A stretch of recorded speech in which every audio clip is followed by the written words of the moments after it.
இன்றைய விதி தியானம் வசன ஆதாரம் யோபு 23 அதிகாரம் 10 ஆனாலும் நான் போகும் வழியை அவர் அறிவார். அவர் என்னை சோதித்த பின் பொன்னாக விளங்குவேன். பாடுகள் என்பது வேதனையானதுதான். ஒரு சகோதரி யோபுவை போல் எனக்கு நாளும் பாடுகளும் வேதனைகளும் தான், என் வாழ்நாள் முழுவதும் நான் கண்ணீரில் வாழ வேண்டும் என்பதே தேவசித்தம் போலிருக்கிறது என்று துயரத்தோடே கூட சொன்னார்களாம். யோபுவுக்கு பாடுகள் வந்தது உண்மைதான், ஆனால் அவை நிரந்தரமானவை அல்ல. கர்த்தர் அவருடைய பாடுகளை எல்லாம் சீக்கிரமாய் நீக்கி போட்டார். யோபுவின் பாடுகள் 6 மாத காலம் மாத்திரமே நீடித்தது என்று வேத வல்லுநர்கள் தெரிவிக்கிறார்கள்.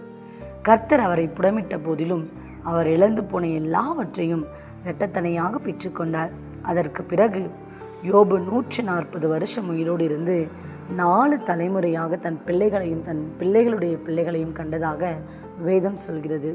அது மட்டுமல்ல, தேவன் அவருக்கு தன்னுடைய மகிமையான தரிசனத்தை கொடுத்தார்.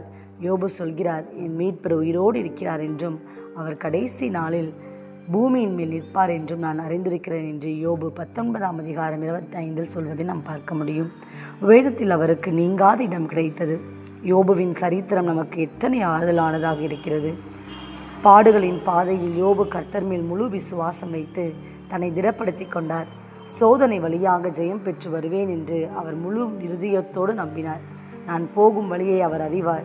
அவர் என்னை சோதித்த பின் நான் பொன்னாக விளங்குவேன் என்று யோபு சொன்ன வார்த்தை எப்படிப்பட்ட ஒரு வார்த்தை!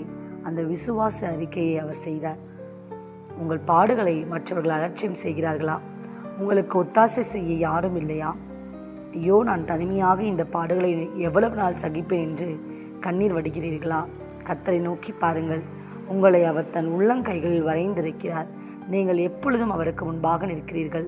உங்களை கரம் பிடித்து நடத்துகிற கர்த்தர் எப்படி உங்களை கைவிடுவார்? உங்களது இன்றைய துயரங்களை எல்லாம் நிரந்தரமானவைகள் அல்ல. அவைகள் வேகமாக ஓடி மறையக்கூடியவை. இக்காலத்து பாடுகள் இனி உங்களில் வெளிப்படும் மகிமைக்கு ஒப்பானவைகள் அல்லவே.